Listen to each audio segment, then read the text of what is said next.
Nakalaylay yung aming ano dito, yung wire kong ginagamit. Nakalaylay. Nakalaylay. Tataas ko. Yung wire na yun sa taas. Yung isa dito nakalaylay. Siya yung ginagamit ko sa ano. Dun sa gutob. Dun sa kulungan ng baboy.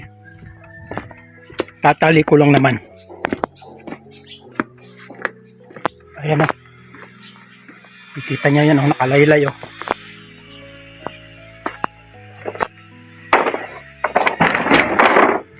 Tatali ko. Gagawa tayo ng pwesto ng camera para kita.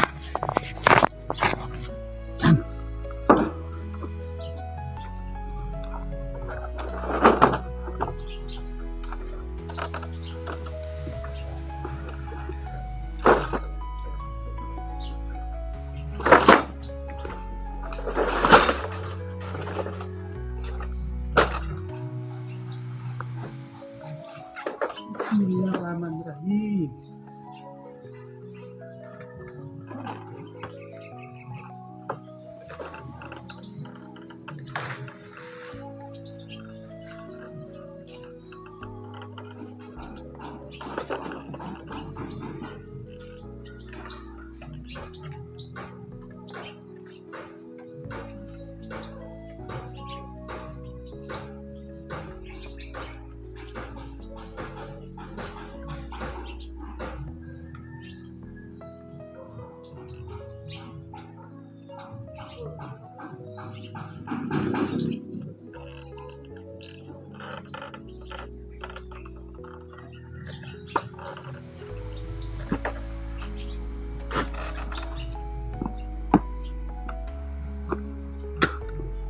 Di ko alam kung kanino yun eh.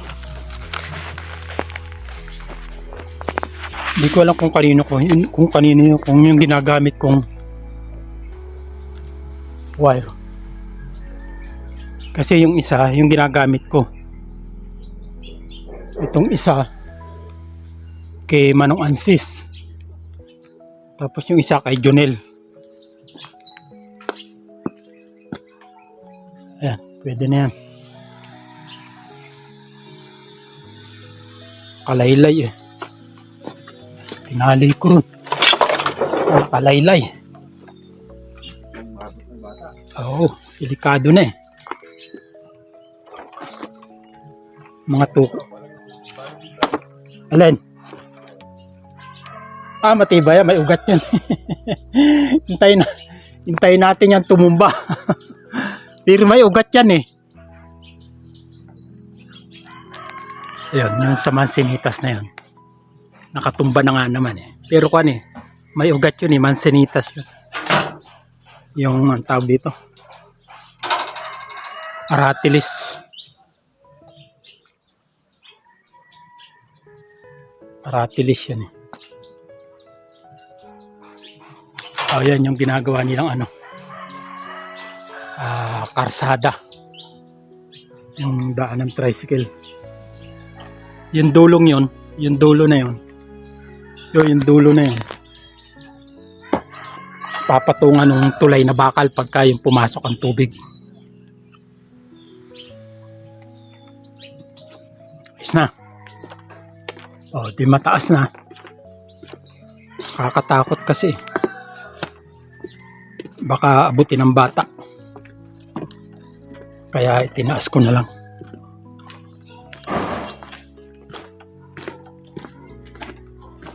Live pa naman yun.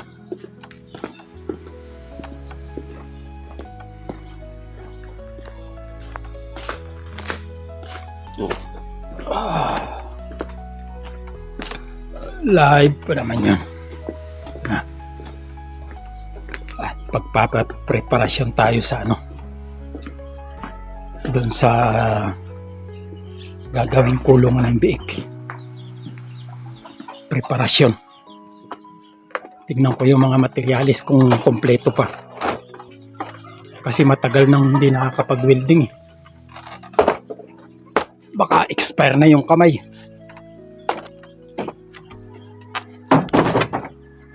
expire na yung kamay niya sa pag-welding. Kaya ipipresyon ko muna yung mga gamit.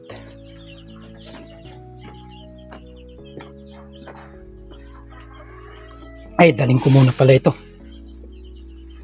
Pakain sa manok. Sayang to eh.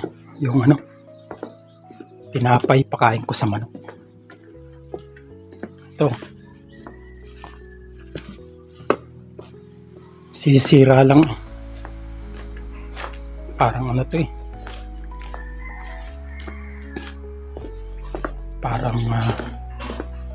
Parang sawarma. Kaysa sa masira, pakain na sa manok. Medyo may na eh.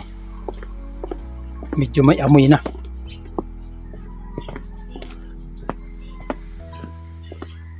Bigay ko sa manok.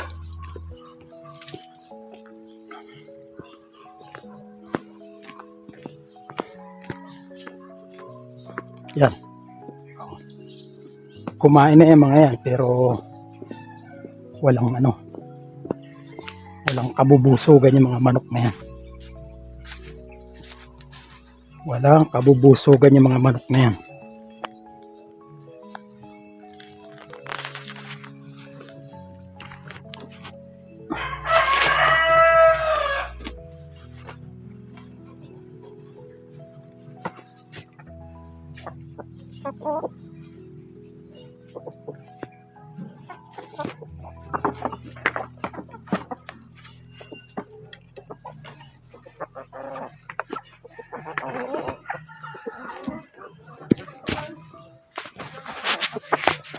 Ayan o. Pinag-agawan na nila yung malayo na isa. Yung. Oh.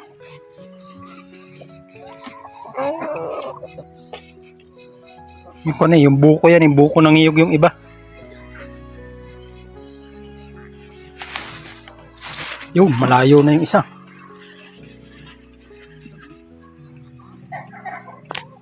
Ito na oh.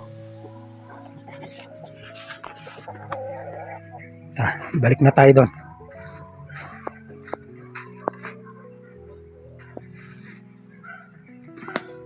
Balik na tayo doon. Kulang pa pero pwede nang kumuha ng mga damo. Baka pag may time mamaya makakuha ng yung aking chopper na damo. Meron nang makukuha eh. At makatikim sila ng damo uli, ihahalo sa feeds.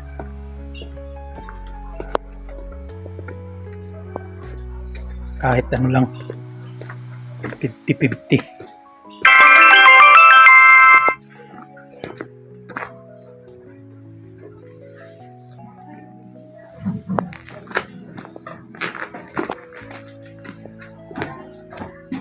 Tagal-tagal na halos isang buwak mahigit na hindi nakakapag chop ng damo. Kaya gagawa mamaya kung may time. At ihanda ko lang yung mga gagamitin ko dun sa pag gawa ng kulungan ng biik. Ang tawag dito? Cribs. Crib. Anong tawag ba nun? Kulungan ng basta kulungan ng biik. Cribs ba yung crib?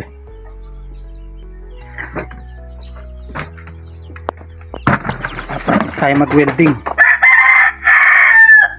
Ano kailangan doon? Skwala. Pang tik-tik. Steel brass. Meter.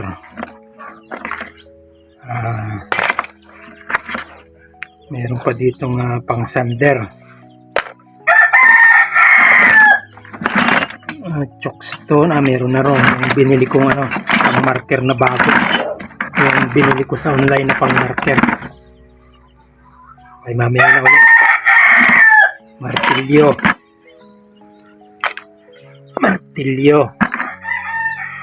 Yan. Mamaya na uli yung iba pagka kulang pa.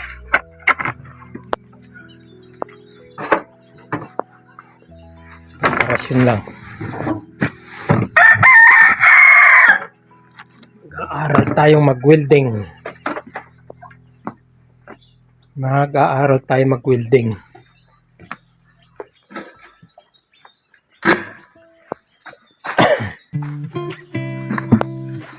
Bali yung ano galvanized steel matting eh. Ano yun? 100 yata eh. Tapos yung mga angle bar umabot din ng 6,000 plus yata yun. Ano pa? Guantes ko. Importante ito. Guantes.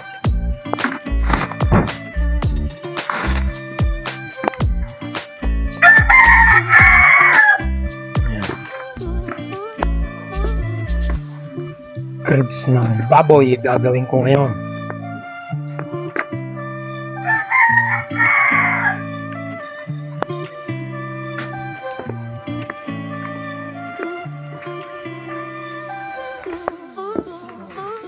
Yan, galvanize yan. Galvanize ito. Tapos yung angle bar. Angle bar.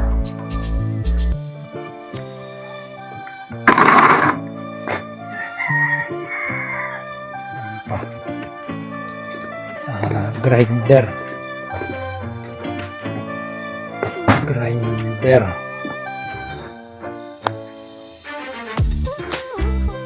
Natin yung grinder na ito. Grinder. Sa mga pinulin.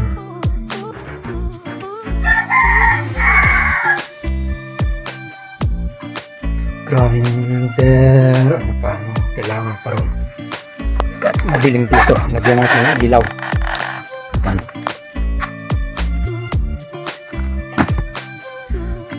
By script. Yan yan. Saan yung grinder? Ito yung grinder. Okay, grinder.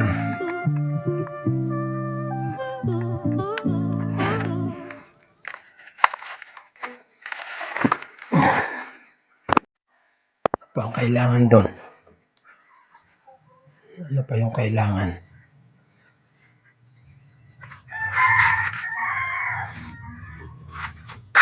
Grinder.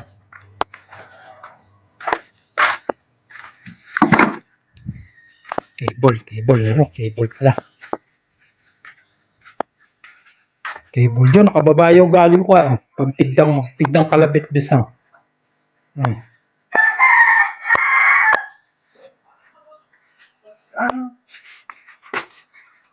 Tama, cable.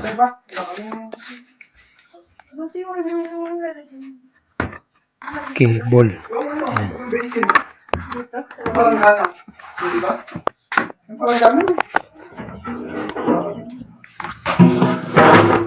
Sa kayo pupunta? Yan ano, Orly? Hospital dapat bibili naman ba?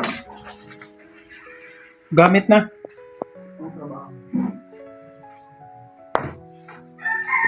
Pantrabaho. Trabaho kan.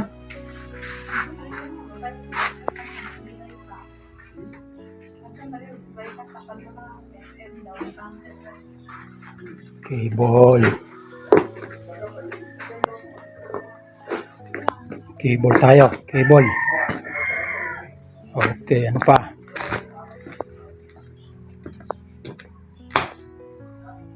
Cable. Ano pang kulang? Yung pen. Pentel pen.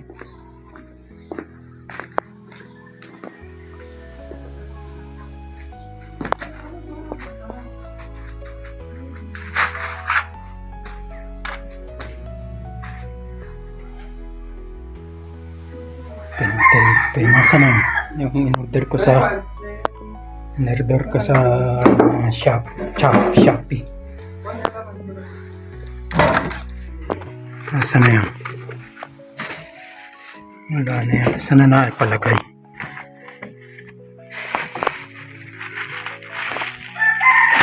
Naipalagay. Ano ba ito? Ito yung lock. Ito yung pen. Ito yung in-order ko sa Shopee.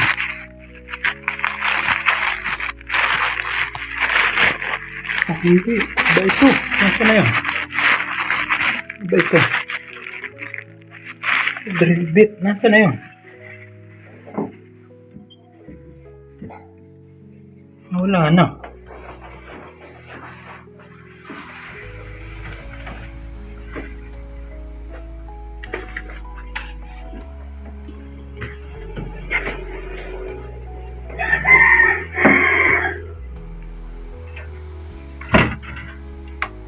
Sana yung order kong pentel pen.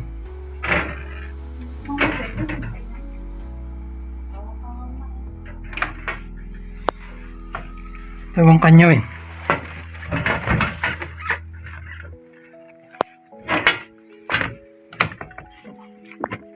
Wala na.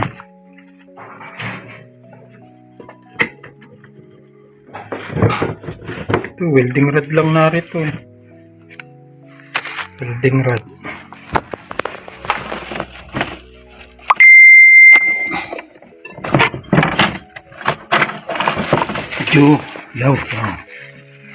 Yaw kwa. Yung inain kongin.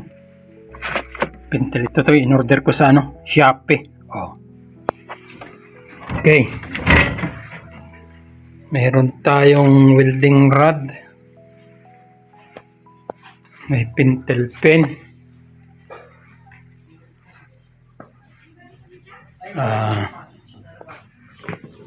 Ano pa? Pwede na.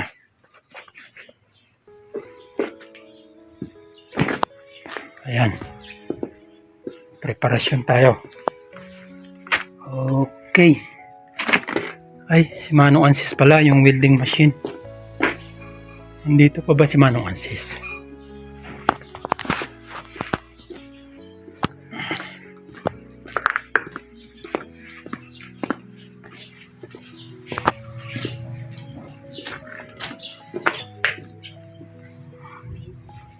Nasaan ba? Doon yata siya sa sa labang. Sa ibaba yata siya. Pupuntahan ko muna ron. Doon yung wala kasi akong washing machine. Welding rate kasi ni Manong Ansis yun eh. Okay, bye-bye lang po. Bye-bye. Share lang po, comment, subscribe, and hit the notification bell para updated kayo sa mga susunod pang videos ni Kapise. Welding tayo ngayon, welding. Preparasyon sa kulungan ng baboy.